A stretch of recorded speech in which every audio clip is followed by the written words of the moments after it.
Hey guys, it's your favorite sisters with the Confessions of a Reluctant Caregiver podcast. On the show, you'll hear caregivers confessing the good, the bad, and the completely unexpected. You're guaranteed to relate, be inspired, leave with helpful tips and resources, and of course, laugh. Now, let's jump right in to today's guest confession. Hey, Jay. Why, hello, Natalie. You know what it feels? You know what would be the best thing to do today? Get a massage. No, I want to talk to Julia. You asked. What was your answer? I'm sorry, I heard. I want to talk to Julia. Because yes, we have a guest. Yes, we have a guest today, and so we're coming to you guys from the brand new studio from PBS Appalachia. Thank you. So we don't get any unfan. Yeah, we've been talking about how to say it. Is it Appalachia? Is it Appalachia? I'm going to tell you right now, I use it interchangeably depending on, and I'm from Tennessee, and all my Virginia friends are going to be like, if you don't say Appalachia, we're going to be really mad. Even our guest is nodding her head at this moment. I'm like, I think you're a Northerner. Like, you're not even going to vote on this. She's nodding her head. She's like, yeah, I do.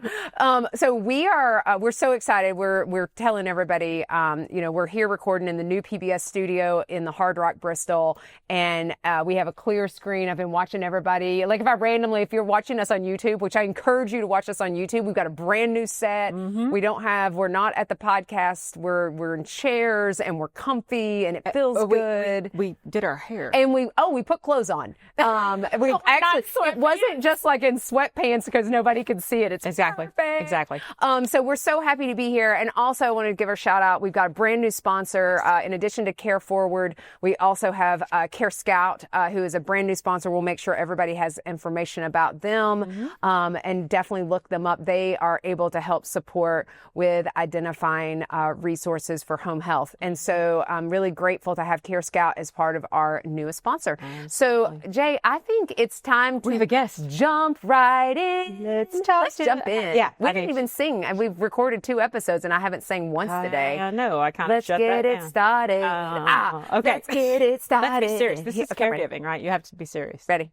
No, you don't have to be serious. I didn't think so.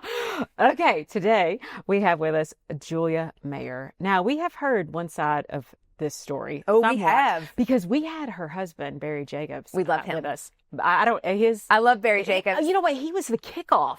I believe he was the kickoff episode for 2024. He was. Yeah, I believe he was. Off. But now we get the other side. This is like the he said, she said. Remember that movie, He Said, She Said? It was such a cute movie. I did my voice, the other side of the story. What this is, I don't know what this deep voice is. I was trying to do it, but I don't have I got to finish telling this. So, first of all, I told Julia already, I love to get someone who's had caregiving experience. Yeah. And they actually are a professional, not caregiver, but a professional. She's a clinical psychologist. And so she's no joke. She's totally badass. Like she absolutely is a professional. She knows how to do this. She has not messed up once. She handled it with grace and style. She's laughing. She is like a figure skater that does the perfect triple Lutz. The Lutz. Yes. Not a triple loop. That's definitely. Maybe as she giggles when we see her on the screen, she may tell us that she might have had a couple of errors. So, but let me tell you a little bit about her. So her caregiving experience is really interesting. She took care of her father and Barry's mother and stepfather. So her father, the experience with him is that her mother passed away unexpectedly. Wait, don't give away all the details. Okay, but I want to say that because that was kind of like our story. Oh, and sure. Then she started caring for him. And she also had siblings that she worked with. We love that she has siblings. That I know. So then, as a good wife, she also cared for Barry's mother and stepfather and stepdad. So I'm like, she is like. So you're over here on the struggle bus on the intro. I'm sorry. Yeah, I know, because it's such a crazy story. I'm like, she's caring for all these people, and she's perfect because Well, and she's and this is the other thing. I mean, she's a clinical psychologist. Yes. She's working too and doing all these amazing things. So. We just got to get started. Let's just get started. Tell us the story, Julia. I mean, first of all, tell us. How about you let me start? Because you're discombobulated right now. Okay, Julia, I always like to say, let's start from the beginning. You were born, but tell us about your background. Bring us up to, you met Barry. Bring us up. Give us some background so we know a little bit more about you. Okay. Thank you so much for having me. And I am happy to give you the other side of the story here. I met Barry in graduate school. He was a year ahead of me, and that's just the beginning of the dream. And then, we got married, we had kids, and by the time my mother passed away suddenly and I was helping to care for my dad, our kids were teenagers. Mm. We were taking care of our kids. We were that sandwich generation, the kids and then the parents. And Wait, I'm going to time you out because you skipped over some of the most important parts. Tell us about you and your family. Like, give me the background of your family. Like, you're from this area. You are, like, you're one of We're not missing that. We gotta have, yeah. Like, you just jumped right into Barry. Like, you were born and then there was Barry. And you're like, I'm just going to forget all the middle part. Because we know you have siblings. Yes. Yeah. okay. I'm from New York. Yes. And probably why I speak quickly. But I've been in Pennsylvania for many, many years. Yeah. I do have 3 siblings, an older brother, younger sister, younger brother. Okay. And, your typical childhood. I went away to college and moved on from there. And when I am going to jump ahead a little bit. Go right ahead. Go ahead. My mother passed away. At that time, my older brother was still in New York where my parents were, where my dad was still living. But I had a brother in California and a sister in New Jersey who had very young children. Yeah. Mm-hmm. So I had the teenagers. So my older brother and I did most of the care. Yeah. But my brother lived 45 minutes from my dad. And of course, he was working full time. I was working full time. Mm-hmm. And what we came up with was he would do the bulk of the care. And then every other weekend on Friday night or Friday afternoon, I would drive the 3 hours to my dad's and give my brother a weekend off. Wow. So every other weekend I was in New York taking care of my dad.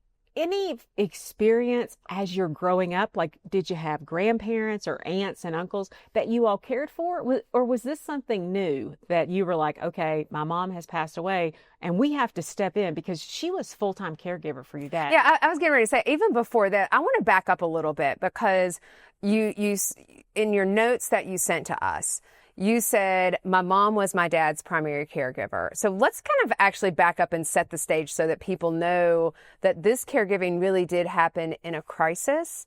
And because I want to reset a little bit because we got really forward and I'm like, I don't think I know well enough about what happened before. So your mom was caring for your dad, but why was your mom caring for your dad? My dad had vascular dementia and kidney disease and diabetes, and he was really smart. Mm-hmm. He was a doctor, so he never got medical care. Of course, that's how it works. Yeah. And so he probably didn't have to be as bad off as he was, but and she was an attorney actually. And both of them had semi-retired. So they had a big retirement party and then they both continued to work, but maybe a little bit less. Yeah.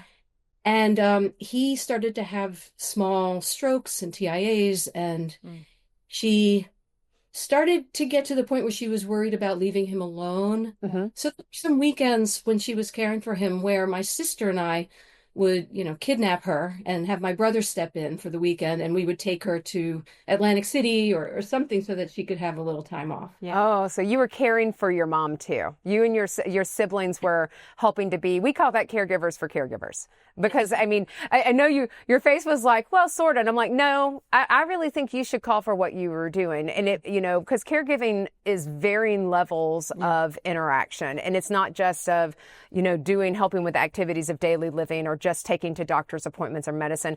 A lot of times, and this is something I think that's so important, caregivers need caregivers too. Mm-hmm. And so I think those trips not only helped reinforce your all's relationship, but also provided that respite that she probably needed to help her keep going. And I think it sounds like a team sport, a team activity. Exactly. So I think that's important. Yeah. And so when your mom passed unexpectedly, did you and your family, because your dad got sick and he had this diagnosis, did you and the family have any conversations or did your parents tell you, this is what your dad and I have decided to do? We know that because for us, with us, my mom and dad had decided my mom was going to pass first. And God did not align with that. And so he was like, no, hold on a second. You think you're in control. That's cute. And so we never had conversations around care. We never had conversations around finances. We never had conversations about what the plan was and what their wishes were for them. And so that's why I wanted to back us up to say, let's go into that. We never had those conversations either. But when my mother was going into the hospital for heart valve replacement and bypass surgery, and I just want to say, the caregiver often gets sick too. Yes, exactly. You know, we can't forget that. And she was having her own health problems, and she was ignoring them also because she was caring for him. We got her to, a surgeon, and she really needed the surgery. She was having trouble breathing and walking more than 10 paces. So she had this heart valve surgery and this bypass surgery. And we were, as a team, except for my brother in California, the rest of us were ready to step in and rotate care for her and my dad. Yeah. And that was the plan for her recovery. But 3 days after her surgery, she had this rare side effect from the bypass machine called hemorrhagic pancreatitis. And that was it for her. So we were completely left unprepared. And my dad was not functional, losing her. Yeah. They had met, he was 17 and she was 16, and they had been married.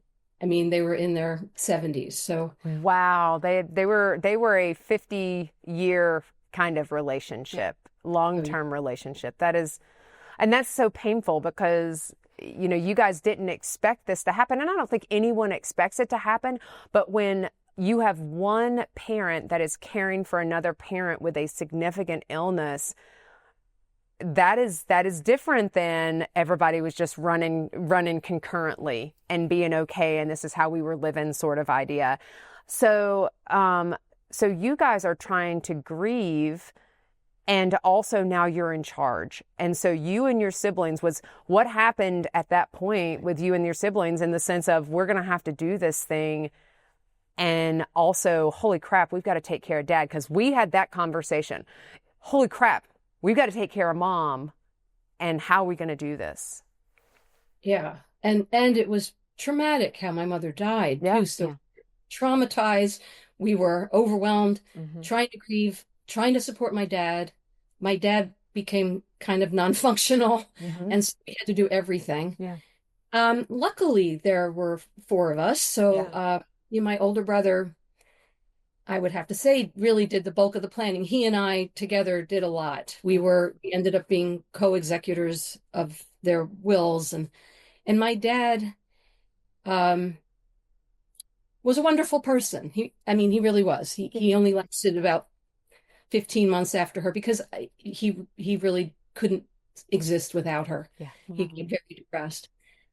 But he was really cooperative.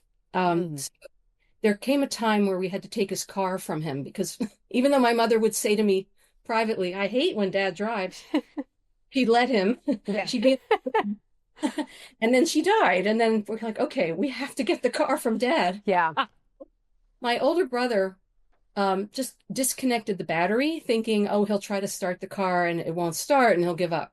But no, he called his mechanic to come over and look at it and plugged it in again. So it was my turn. All 3 siblings were like, okay, Julie, it's your turn.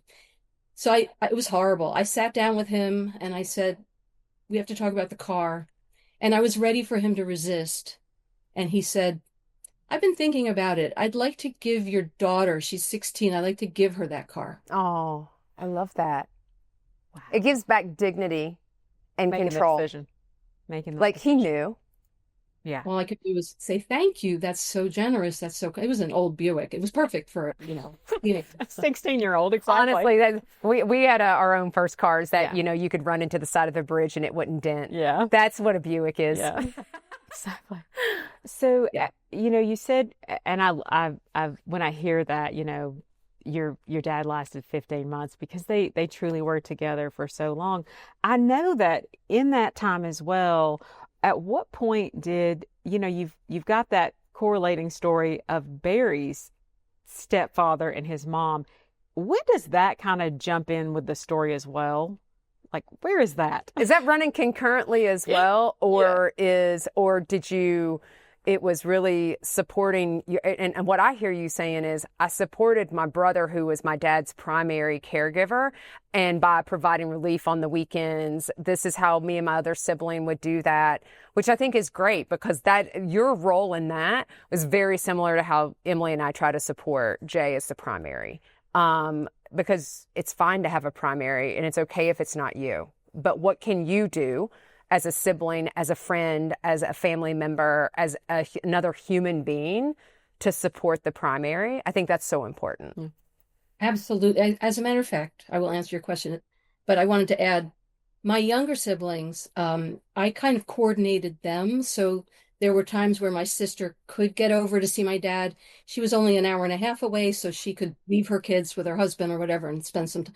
So we coordinated, and my brother in California would come out every couple months. Oh, yeah. And so somehow we had it covered, even though my older brother still did the bulk of it. Yeah. But what happened was when my father finally did pass away, and then we were grieving him, we also felt some relief. This was not an easy thing to do. Yeah. And it's typical. Lots of people feel relief as well as sadness. We're just humans. And then I was thinking, okay, we can focus on our kids. We're all good. Take care of my parents. My parents are, done. 6 months later, we get a call from Barry's mom. And she says, can you send me $30,000? Holy cow. I'm going to take a break on can you send me $30,000? Because that is the perfect break spot moment. Hold on. Take a break. We'll be right back. So we are back, and we're here with Julia Mayer, and Natalie and I are so excited to be back. So your father has passed away. You and your siblings have been taking care of him for a year and a half, and you've had a 6-month reprieve from caregiving, and something triggers, and Barry's mother calls and says, pick it up there, Julia.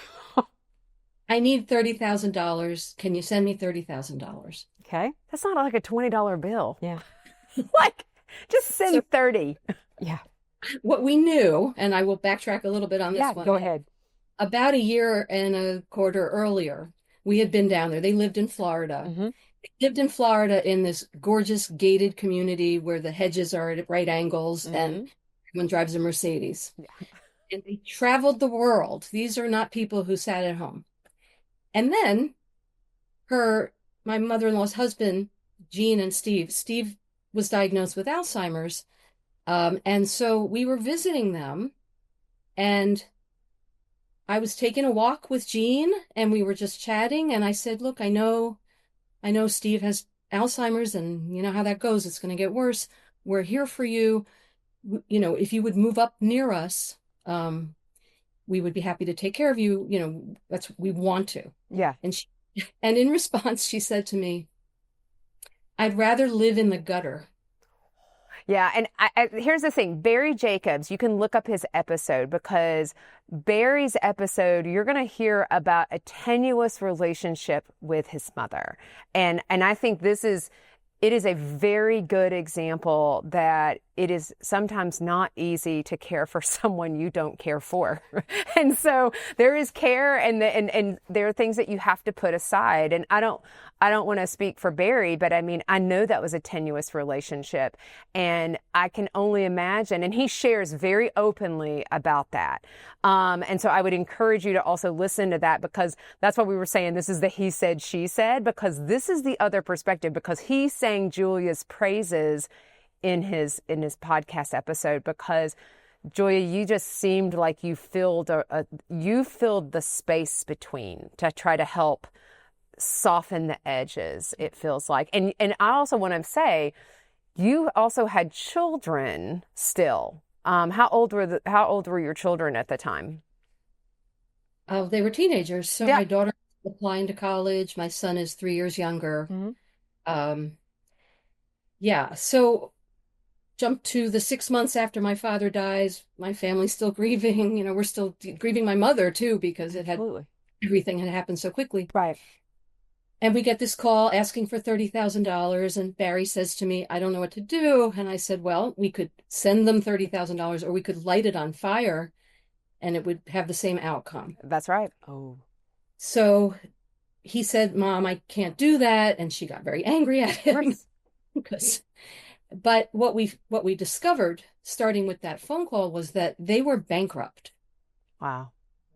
So we had to intervene. Barry flew down to Florida and basically got the bankruptcy going. They lost their home. They had to give their car back. And with this kind of bankruptcy, I'm not an expert, but you can only take $10,000 worth of stuff. Wow. She took some furniture and her television, and I raced around up here in Pennsylvania to find them an apartment to live in. And because her husband had Alzheimer's, I was worried about renting. Mm. With Alzheimer's progressing, I was afraid they'd get kicked out of their apartment if he was yelling. So I bought a place in a beautiful building a mile from us that I live in a little tiny town, and this building is very popular. It has a beautiful lobby. It has a pool. It has meeting rooms. It has a van that takes people to doctor's appointments and to the supermarket. Oh, that's like almost sounds like a hybrid assisted living. But it's just a condo. It's just a really nice, high quality. Oh, that reminds me of Louise Thompson I would, and that her is, parents. That's like Louise Thompson in the UK. that and her is parents. much higher than the gutter. So kudos, Julia. Julia found the Wow. gutter and added That some is gutter really guards. nice. So moving on, that is high class gutter. I want So- Julia to be my caregiver I as know. well. Okay, So, keep going. Keep going. So we moved them up, and it was an ordeal. It was not easy. Yeah. And they were very upset. They did not want to move. They wanted to keep living their life, but they ran out of money. And like I said, they had lived high on the hog, and they were paying the price, I guess. But Yeah. so we moved them into this apartment. And Barry has three cousins, my mother-in-law's three nieces, who she, I think, preferred to her two sons, or at least the one son. Yeah. And so she was telling them over the phone within the first few days of living in the apartment that we had put her in a tenement. I'm not sure she knows what century she lives in right now, because like she's acting like she's one of the serfs. Yeah. So Yeah. So, it is a nice apartment. Yeah. It's a nice apartment. And I tried to make it as nice as possible. Yeah. So every step of the way, she was very challenging. Mhm. I would have them over to dinner, and I would make this whole big meal. They had both lost weight in Florida, I think because of their stress. Yeah. right. So I'd make all this food knowing I wanted to send some home with them. And they would sit down at the table with my kids too, and Barry, and say, "We're not hungry." And so at first, I didn't know what to do. And then I had this idea that I would just make up plates like they were in a restaurant and put them in front of them. And when I put the plates down in front of them, they ate. Huh. And and then I would pack up the food to have them take back to their apartment. And they would fight me on that. We don't want the leftovers. We don't eat leftovers. We don't want that. And I would drive them back and put it in the refrigerator, and it also would get eaten. I was afraid she was going to say she delivered it like Uber, and I was coming to get you, Julia. I was like, you have just overstepped. So, wow. So you are almost, and I know this, you have this psychology background, but you're almost playing to whatever you have to do to help them. I want to know in all of this, so you are doing this, are you doing it to keep the peace? Like, is this helping Barry? Because I know that relationship is hard. And what is your purpose in doing this? What is your mindset, and how is it impacting you? So multiple purpose. I definitely wanted to support Barry. I wanted to help him, and I knew that his relationship with both his mother and his stepfather was fraught, difficult. Yeah. And it was less difficult for me, although my long history with my mother-in-law was that when Barry and I were first together, she wanted to get dirt from me about him. Like she wanted me to complain about him to her. And I didn't have anything to complain about. He is a great guy. Yeah. I really like Barry too. I do. But she, I guess, felt like that's how we were going to bond. And because I wouldn't do it, we didn't bond. So we hardly knew each other. We did not have a good relationship that was close, but there was no hostility. Yeah. It was, I was her grandchildren's mom. There you go. Yeah. So how is this from your perspective impacting your relationship, your career? Because they live a mile away. You've got ungrateful party of one, because really I don't know that I think Steve is existing at this point. I mean, he's the one that is sick at the moment, in the sense of sick with Alzheimer's. And so you guys are trying to manage, raise children, and how is it affecting you personally? So, it definitely did. So I wanted to help Barry, but I also just have a very strong feeling of I like to help people. I do it for a living, and I wanted to, as difficult as my in-laws were, I felt like it was the right thing to do, and I wanted to do the right thing, and I wanted to model for my kids. It is what you do with your family, even when they're rude to your face. You just do it. Yeah. And so, but it was really stressful, very stressful. And I think Barry said this in his podcast with you. We would talk to each other, we would sort of beat each other down. Like one of us would go over there to do something and come back and be like raging, and the other one would listen and talk them down. Or, there were times where my mother-in-law, she had snuck all her jewelry up here. Yeah. Of course. Yeah, of course. She was busy selling it secretly and getting cash and then spending the cash on, she had a shopping addiction. So she was busy spending her cash on all kinds of things she didn't need. Meanwhile, we had bought her an apartment. We had 2 kids that had to go to college soon. Yeah. It was just very stressful, and we did not want her to waste her money. Right. But she was busy taking herself out to lunch in our little town and getting to know everyone in the town. I think bad-mouthing Barry and I to everyone in the town. Yeah. Yeah. So she, one day, so we decided that we had this babysitter for our kids for years. We decided, wouldn't it be great if she could help out with Jean and Steve? And she did. And then after we had to put Steve in a nursing home, she helped out with Jean, and they became best buds. And she became her accomplice, where they would rush to the jewelry store together to sell her jewelry. Oh my God. Oh my gosh. I was thinking that was going to be I was thinking it was going to be an positive, advocate and for now you, we like just giving you the we went download. totally sideways. We totally went right on that one. Well, you were trying. God bless you. This is the moment where it's like no good deed goes unpunished. And it really took me by surprise, because I would have these conversations with her. Oh, we're trying to keep Jean from spending too much money. How about you don't go out to lunch? The 2 of you could have what's in the house. And she would nod. Yeah, she would yes me. And then they would be out having lunch and spending money that, Who was paying for this service? Just curious, asking, already know the answer. So what happened was the 3 nieces who heard about the tenement decided that they wanted to pay for a cleaning lady to come. And I thought, well, why don't we merge these 2 things? We could have the babysitter get paid and do the cleaning. Good. And also spend the time with Jean and, be her entertainment and take her around. Yeah. And so they would send a check once a month to cover the cleaning lady expenses. And I was on Jean's bank account. Thank goodness. I managed to do that. And so one day I was looking at it, and the money went in and then the money went out.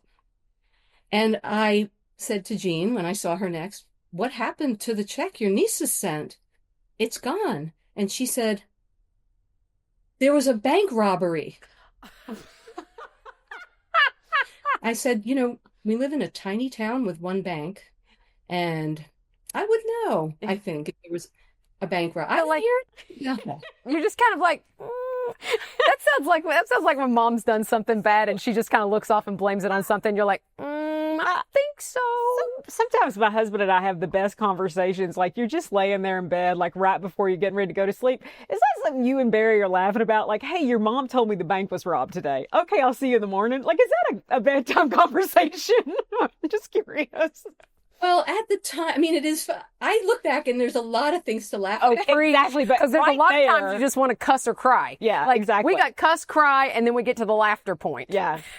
Yeah. That's last. Yeah. Yeah. Time that it happened, I think I was in stages 1 and 2. Yeah. And so I said to her, "You really want me to believe that there was a bank, that the bank was stolen? Are you lying to me, to my face?" And she said, No, it was a Wow. battery. There was somebody passing fake $10 bills, and lies, they go on and They on and just on. get Oh yeah. bigger. Oh yeah. The Oh my biggest God. fish in the story, the biggest fish in the world. I'm telling you. So what changes? Because you guys are doing this for a window of time. You said this, your caregiving kind of experience lasted over a 9-year window because it was a combination of supporting your dad and then Barry's parents.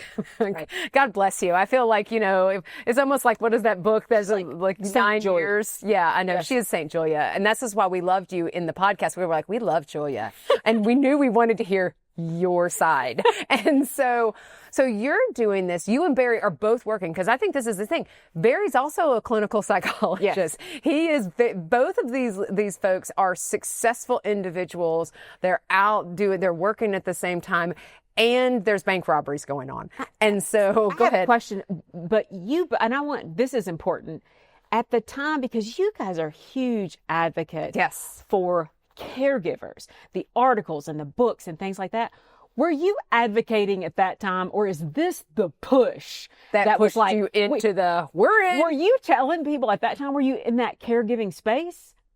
So Barry was more than me. Uh-huh. He had written a book on caregiving really because of his childhood situation. Mhm. Right. But as we were doing the caregiving, our kids, ended up graduating, going to college. Mhm. And then we had this opportunity to write a book on caregiving together. Barry's mother was still around. Yeah. So we could use our current experiences. There's nothing like a little lived experience.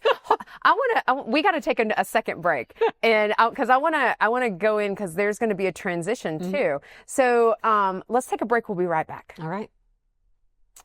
All right, everybody. We are back here with Julia Mayer. love And I Julia. just want to say, I like the stages that you said, which is there was cursing, crying, and then laughter. So we've gotten into a little laughter. There was a moment there when we were cursing and crying. The story is amazing. Yeah. So we're in another stage now. So we're in another stage. So you're evolving and you're getting in, and Barry was the first lead into caregiving.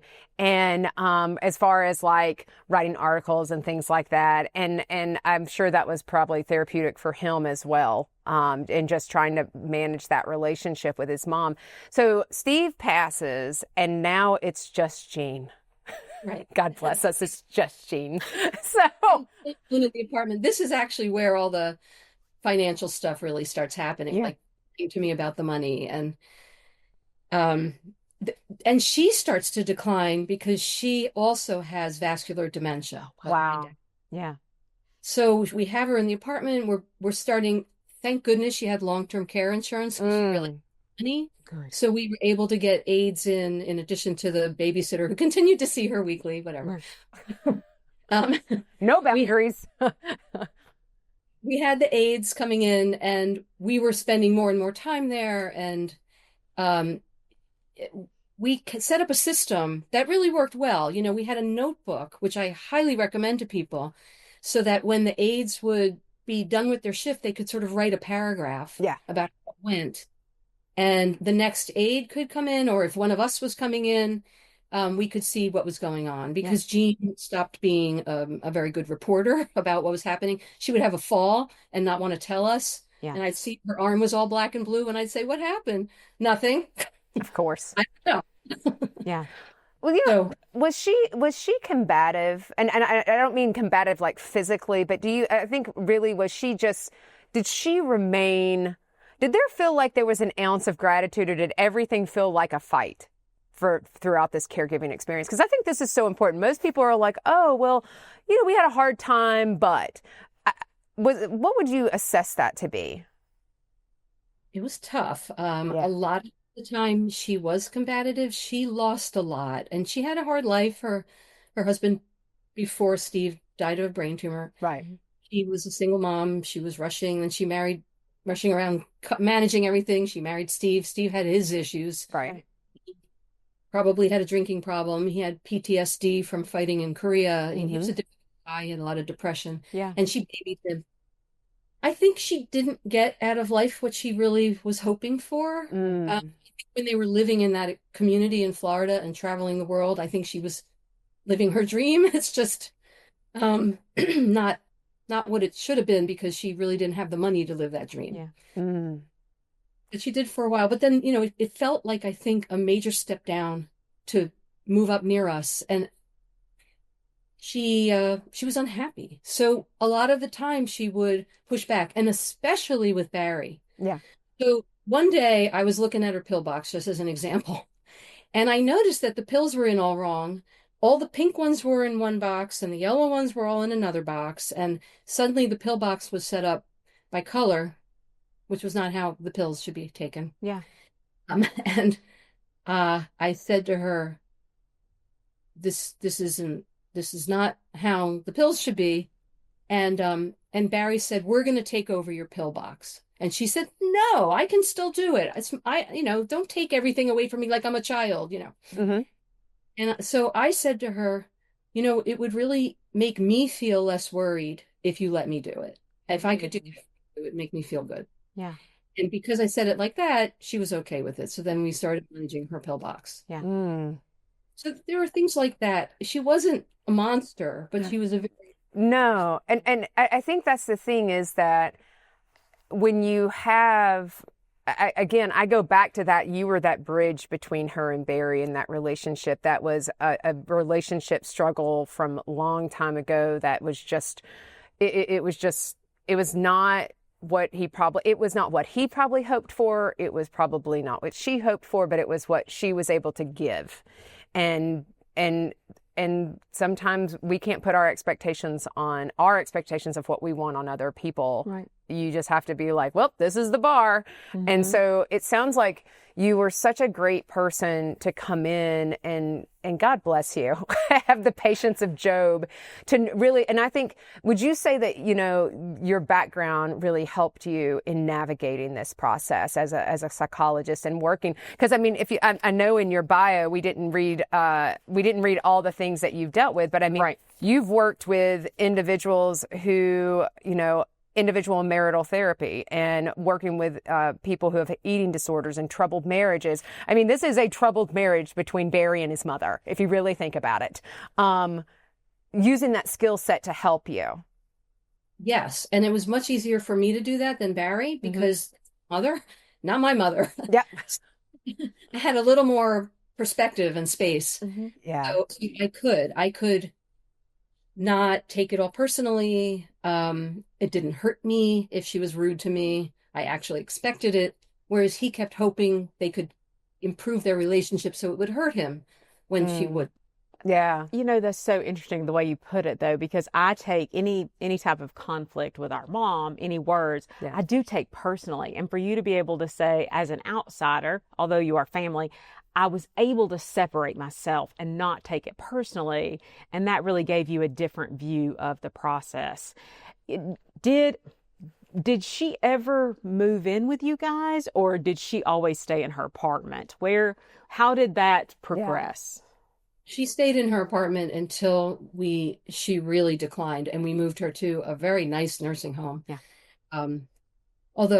And then she was really pretty out of it. We would visit her and all, but we still had a lot of management to do because she would fall out of bed. Right. You're still a caregiver when your loved one is in a facility. Yes. Preach. Yes. Yeah, we yes, said that. Our mother has been, we just talked about it in another episode. Our mom's been there now for a year. And we were like, not what we thought it was going to be. Did not realize. And it's just a shift. It's an evolution in care. Yeah. And I think that's really important for people to think, because just because somebody is in a skilled nursing facility or in a congregate setting where there's paid staff to do it differently, like 24/7, they all got shifts, and nursing, doesn't mean it's smooth. No. No. So because things change. Doctors have to be called. Follow-up has to happen. We have to find out after she fell out of bed, did she have to get an x-ray, or was she okay? Is she eating? Is she eating too much? Is she whatever? Yeah. So, I think I can't believe we're at our time for sister. I know, we're questions. still This is my going. favorite Yeah. part. Yeah. But I think we've got this professional on here, and because she's got lived experience caring for someone.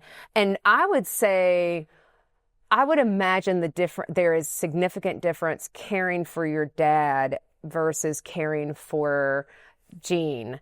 And it sounded like your dad was, and I'm not talking about because he's your dad. I'm talking about more of like, these are two human beings. One is a bit more combative, and one sounds a touch more compliant or appreciative. And I think that's differing experiences. And do you think that supporting your dad helped you to manage and support not only Jean and Steve, but also support Barry through this? It may have, yeah. I mean, my dad, it was a strange thing, but I spent more time with him than I had in years. Mm, I felt closer to him in those 15 months that he Yeah. survived with mom. mm, So when he died, it was sad, but it was also he wanted to be with her, yeah. Yeah. They yeah, were a it was love so story. yeah. It was so different with Jean because she was more combative. I feel like, of course, we had our moments where we got along, where we could have a laugh. I really tried. Yeah. And I would highly recommend a sense of humor with caregiving because it really helps. Mm-hmm. And it also gives you some perspective. The bank robbery thing, it did make me upset when she told me to my face. Yeah. And I did say, I treat you with dignity and respect, and I Mhm. feel like you're doing that with me, and it really hurts my feelings. And I did get pulled in. But Mhm. generally speaking, I tried not to, and I tried to have a sense of humor Yeah. as much as I could, even when she was struggling, because I also had a lot of compassion for her. Yeah. And maybe it was, like you said, related to the compassion I had for my dad, losing his wife of 50 something years. Yeah. Mm. I had a lot of compassion for her, so it made it easier to tolerate her misery. Mm. Yeah. I think that's it. I think misery is a good way to say it. When somebody is just miserable because they're not happy with the situation, it can make caregiving much more difficult. And I think that's, there are times that our mom is absolutely, I swear to you, she's miserable. And so there is nothing positive that you can say because she's just genuinely unhappy because she has no control of the Parkinson's. Well, and she doesn't, I think one of the big issues is she doesn't want to be cared for. No. And having to have a caregiver makes her angry that someone has to be that. She's an independent cuss. Yeah. And so I get it honest, Julia. Yeah. Again, there's a reason I'm the fourth favorite. Yeah. And so I'm just like her. I am literally just like my mom. I'm strong-willed and opinionated, and I really believe in my own opinion. Yeah. And so does my mom. And so, needless to say. So I want to ask, let's jump through a couple of questions. Because again, like I said, we got this great professional here. Uh-huh. And so I think, and I jotted down a couple of things here. I want to talk about advice that you would give. Mm-hmm. What would be like the top 3 things that you would tell caregivers to say, these are the things that I would advise you to do? And it doesn't have to be in a category. Top 3 things you're like, if you do anything, do these 3 things. Okay. Shorthand, because I could talk about each of them forever. Yeah, I know.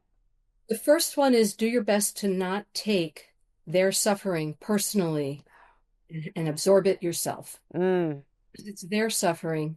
You see it, you honor it, but it doesn't mean, even when it comes out at you, you don't have to take it in. You can do that thing that therapists do, which is, it seems like you're really upset. You don't have to absorb it. Yeah. The second thing is always remember to be empathic and compassionate, even when you're really angry at them, even when they've disappointed you or frustrated you extensively. Remember that these are people who are suffering, and like you were describing with regard to your mom, so much loss, so much that they were proud of, that was part of the identity that they don't have anymore, and it hurts them. And one way that they act it out is with aggression, and you just try to respond with compassion. And the third and most important thing is, if you're a caregiver, get support. Yeah, I totally agree with that. Yeah, people absolutely. To talk to, people to share with, people who understand what you are dealing with. Yeah. One of my questions is always about preserving relationships, and it's not necessarily with the person you're caring for, because my relationships, and it even is with Natalie and Emily, my husband, my kids, my stepkids, how you got 9 years. You're with Barry. You got your kids. Tell me about preserving your relationships. How do you do that? Husband and kids. Husband, kids, your siblings. How are you preserving your people? The key is communication. Always talk about it. Bring up the difficult things and just have the conversation. I had to confront my siblings on some things that were happening that weren't so good. And I had to say to my younger brother, you need to call dad, you need to make some trips out, or you will regret it later, because he was sort of avoiding the situation. Yeah. Yeah. And Barry's brother, same thing. He was avoiding the situation, and we really had to push him to get. So, there's just that kind of thing. Yeah. And what were the little things, because what were the things that you did to preserve your family, Barry, the kids, because again, they were still younger, or in high school, and over these years, and they went into college. How did you protect your family unit? Does that make sense? How'd you keep them together? Yeah. Like, how'd you keep your family? So same thing, communication. So my kids would help out when they were home with my mother-in-law. My mother-in-law adored my son. Yeah. They both had red hair. And so he would go over there and sit with her, and he was very patient, and I felt like it was a good lesson for him. A lot of conversation. Barry and I, like I said, we would talk each other off the cliff, but we would also talk to each other and focus in, when you're not doing the caregiving in those rare moments, you want to be mindful of what else you're doing. Are you taking a walk and looking at nature? Are you having a peaceful dinner? Whatever it is, you want to be in the moment. I love that. I know that you and Barry are getting ready to publish a book this coming July. I'm so excited because we've got a bunch of books behind us. They're all caregiving books, and we're JJ and I have talked about doing a book club. And I feel like you and Barry are going to need to come back to book club when you do that. And so you've got the AARP. This is in conjunction with them. Caregiver Answer Book. Give me the spiel and tell me what it is. Because it's different. It's different. It's not just a book. It's not just, it's a magic. It's magical. It is all of the questions that we can remember that everyone's ever asked us about caregiving when we've, in our client work, with our neighbors and friends at a barbecue, walking down the street. Wait a minute, Julie, I have a question for you. Or even when we presented in the past on previous books.